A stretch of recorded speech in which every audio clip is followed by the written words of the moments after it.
పోలీసులు ఇంటికి వచ్చిన తర్వాత విశాల్ రాసిన లెటర్లో ఉన్న సంతకాన్ని చెక్ చేయడం కోసం అని చెప్పి ఇంట్లో ఉన్న అందరితో వైట్ పేపర్ మీద సంతకాలు పెట్టించుకుంటూ ఉంటారు. ఇంట్లో అందరూ సంతకాలు చేసిన తర్వాత కాంచన దగ్గరకు వెళ్ళి ఇన్స్పెక్టర్ సంతకం చేయమని అడుగుతూ ఉంటే అప్పుడు కాంచన వేలు ముద్ర దాన్ని నేను సంతకం ఎలా చేయగలను సారు అని చెప్పి అంటూ ఉంటుంది.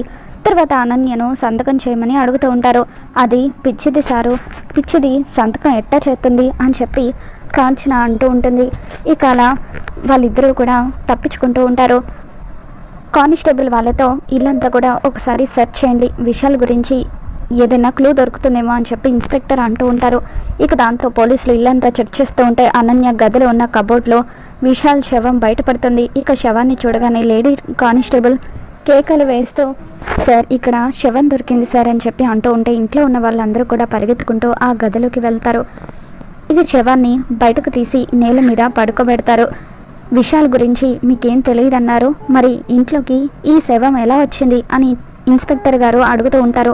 ఇక దాంతో కాంచన అనన్య ఇద్దరు కూడా టెన్షన్ పడిపోతూ ఉంటారు. కాంచన మెల్లిగా ఇదేంటమ్మి మనం శవాన్ని బయటపడేసాం కదా, ఇంట్లోకి ఎలా వచ్చింది అని అంటూ ఉంటే అనన్య భయపడిపోతూ ఉంటుంది. ఎందుకు మీరిద్దరూ అంతలా టెన్షన్ పడిపోతున్నారు, అంటే ఈ హత్య మీరే చేశారా అని చెప్పి ఇన్స్పెక్టర్ అడుగుతూ ఉంటారు. లేదు ఇన్స్పెక్టర్, మాకేం సంబంధం లేదు అని అంటూ ఉంటే మరి వీళ్ళెవరూ టెన్షన్ పడింది, మీరు మాత్రమే ఎలా టెన్షన్ పడుతున్నారు అని చెప్పి ఇన్స్పెక్టర్ ప్రశ్నిస్తూ ఉంటారు. అనన్యకు ఆల్ ఆఫ్ సడన్ పిచ్చి కూడా తగ్గిపోయినట్టుగా అనిపిస్తుంది, పిచ్చి తగ్గిపోయి భయపడినట్టుగా అనిపిస్తుంది అని చెప్పి ఆనంద అంటూ ఉంటుంది. ఇక దాంతో అనన్య మళ్ళీ పిచ్చిదానిలాగా యాక్టింగ్ చేస్తూ జుట్టు మెలికలు తిప్పుతూ ఉంటే పిచ్చిదానిలాగా నటిస్తూ జుట్టుని ఇంకోసారి అలా మెలికలు తిప్పావంటే మెడలు విరిచేస్తాను అని చెప్పి ఆనంద బెదిరిస్తూ ఉంటుంది. ఏంటి ఆనంద నువ్వు అనేది, అనన్యకు పిచ్చి లేకపోవడం ఏంటి అని లీలావతి అంటూ ఉంటుంది. అవునక్క, అసలు ఈ అనన్యకు పిచ్చే లేదు అని అంటూ ఉంటే ఎవరు చెప్పారని లీలావతి అంటుంది. విశాల్ చెప్పాడు అని ఆనంద్ అనగానే అందరూ కూడా షాకింగ్గా చూస్తూ ఉంటారు. అప్పుడు విశాల్ అంటూ ఆనంద పిలవగానే విశాల్ కళ్ళు తెరుస్తాడు. కళ్ళు తెరిచి లేచి నిలబడటంతో కాంచన అనన్య ఇద్దరు షాకింగ్గా చూస్తూ ఉంటారు. అంటే ఈ డాక్టర్ చచ్చిపోలేదా ఇన్స్పెక్టర్ గారు, చచ్చిపోయినట్టుగా నటించి అందరినీ మోసం చేశాడు, వెంటనే ఇతన్ని అరెస్ట్ చేయండి అని కాంచన అంటూ ఉంటుంది. ఇక దాంతో అసలు ఏం జరిగింది విశాల్ అని చెప్పి దర్శన్ అడుగుతూ ఉంటాడు. ఇక దాంతో నేను ఈ కాంచన అనన్య వాళ్ళ వల్ల చచ్చిపోయేవాడినిరా, అసలు ఏం జరిగిందంటే అని చెప్పి విశాల్ తను బండి మీద వెళ్తూ ఉండగా ఆనంద భైరవికి కనిపించిన విషయం గురించి చెబుతూ ఉంటాడు. ఆనంద పని మీద బయటకు వెళ్ళి ఒక చోట నిలబడి ఉంటుంది. అప్పుడే విశాల్ బండి మీద అటువైపుగా వస్తూ ఉంటాడు. విశాల్ని చూడగానే ఆనంద, విశాల్ ఇన్ని రోజులు ఏమైపోయావో, ఎందుకు అనన్యకు ట్రీట్మెంట్ చేయడానికి రావడం లేదు అని చెప్పి అడుగుతూ ఉంటుంది. ఇక దాంతో విశాల్, కాంచన అనన్య ఇద్దరూ కలిసి నన్ను చంపబోయారండి, వాళ్ళు నన్ను తల మీద కొట్టి ఒక మూటలో చుట్టి బయట చీకట్లో పడేశారు. తెల్లవారేసరికి నాకు స్పృహ వచ్చింది. ఒక మహానుభావుడు మూట కదలడం చూసి ఆ మూటను విప్పి నన్ను కాపాడాడు. ఆ తర్వాత వాళ్ళు నన్ను మళ్ళీ ఏం చేస్తారో అన్న భయంతో మీ ఇంటి వైపుకి రావడానికి నేను భయపడిపోయాను అంటూ విశాల్ జరిగింది మొత్తం కూడా ఆనందకు చెబుతాడు. అలా ఆనంద విశాల్తో కలిసి తను చనిపోయినట్టుగా నాటకం ఆడి అనన్య కుట్రను బయట పెట్టించాలని అనుకుంటుంది. ఇక అలా ఇద్దరూ కలిసి ప్లాన్ చేసి పోలీసుల ముందు అనన్య కుట్ర అంతా కూడా బయట పెడతారు. తర్వాత రోహిత్ చప్పట్లు కొడుతూ, వా, ఇన్ని రోజులు పిచ్చిదానిలాగా యాక్టింగ్ చేస్తూ మమ్మల్ని అందరినీ ఎంత బాగా నమ్మించావే అని అనన్య చెంప పగలగొడతాడు. ఇక దాంతో అనన్య కుప్పకూలిపోతుంది.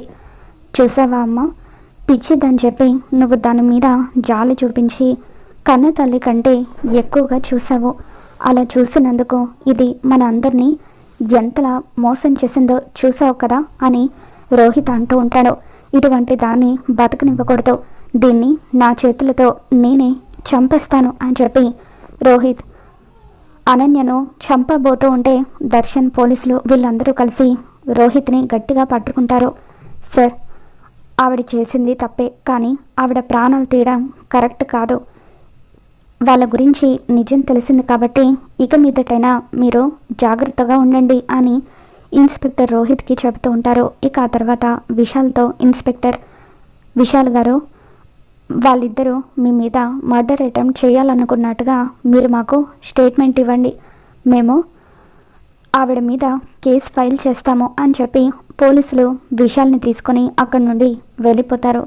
ఇక ఆ తర్వాత రోహిత్ అనన్యను అసహించుకుంటూ నీలాంటి దాన్ని పెళ్లి చేసుకున్నందుకు నా మీద నాకే అసహ్యంగా ఉంది, నీకు అసలు ఈ ఇంట్లో ఉండే అర్హతే లేదు, పోవే ఇక్కడి నుండి అంటూ అనన్యను చీ కొడుతూ ఉంటాడు. ఇక దాంతో అనన్య లీలావతి కాళ్ళు పట్టుకుంటుంది. అత్తయ్య గారు ప్లీజ్ అత్తయ్య గారు మీరైనా ఆయనకు చెప్పండి అని అంటూ ఉంటే చీ అంటూ లీలావతి కూడా అనన్యను అసహించుకుంటూ దూరంగా జరుగుతుంది. తర్వాత రోహిత్ కాళ్ళు అనన్య పట్టుకొని ప్లీజ్ అండి ఈ ఒక్కసారికి నన్ను క్షమించండి అని అంటూ ఉంటే నీలాంటి దాన్ని క్షమించకూడదని చెప్పి రోహిత్ అంటూ ఉంటాడు.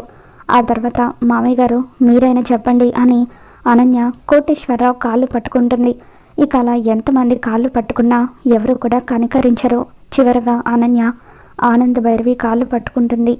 అత్తయ్య గారు ప్లీజ్ అత్తయ్య గారు మీరైనా చెప్పండి, మీరు చెప్తే అందరూ వింటారు, ప్లీజ్ ఇకపై నేను ఏ తప్పులు చేయను, నన్ను క్షమించండి అత్తయ్య గారు ప్లీజ్ అని చెప్పి నేను ఓడిపోయాను, ఛాలెంజ్లో మీరే గెలిచారు, నేను ఒప్పుకుంటాను అని చెప్పి అనన్య అంటూ ఉంటుంది. ఇక దాంతో అనన్య జుట్టు పట్టుకొని పైకి లేపుతూ ఏంటే నువ్వు ఓడిపోయావా, నా ముందు తలదించుతున్నావా, నిన్ను నేను క్షమించాలా, ఒక్కసారి నువ్వు చేసిన తప్పులన్నీ గుర్తు చేసుకోవే అంటూ అనన్యకు తను చేసిన తప్పులన్నీ కూడా గుర్తు చేస్తూ ఉంటుంది. ఇంట్లో కోడలుగా అడుగు పెట్టిన దగ్గర నుండి అనన్య ప్రసాదంలో విషం కలపడం, దర్శన్కి శరణ్య లెటర్ రాసినట్టుగా దర్శన్ సంసారానికి పనికిరాడని చెప్పి అనన్య లెటర్ రాయడం, దర్శన్కి సమీరకు అనన్య పెళ్లి చేయాలనుకోవడం, శరణ్యను రౌడీల చేత చంపించాలనుకోవడం, అలాగే లహరిని కూడా కత్తితో పొడవాలనుకోవడం, ఇవన్నీ కూడా ఆనంద గుర్తు చేసుకొని ఉగ్ర రూపంతో అనన్య చెంప పగలగొడుతుంది. ఇక దాంతో అనన్య ఏమీ చేయలేని పరిస్థితుల్లో అక్కడే కుప్పకూలి ఏడుస్తూ ఉంటుంది.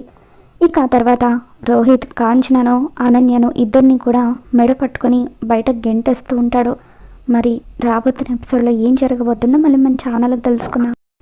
ఈ వీడియో మీకు నచ్చినట్లయితే తప్పకుండా లైక్ చేయండి.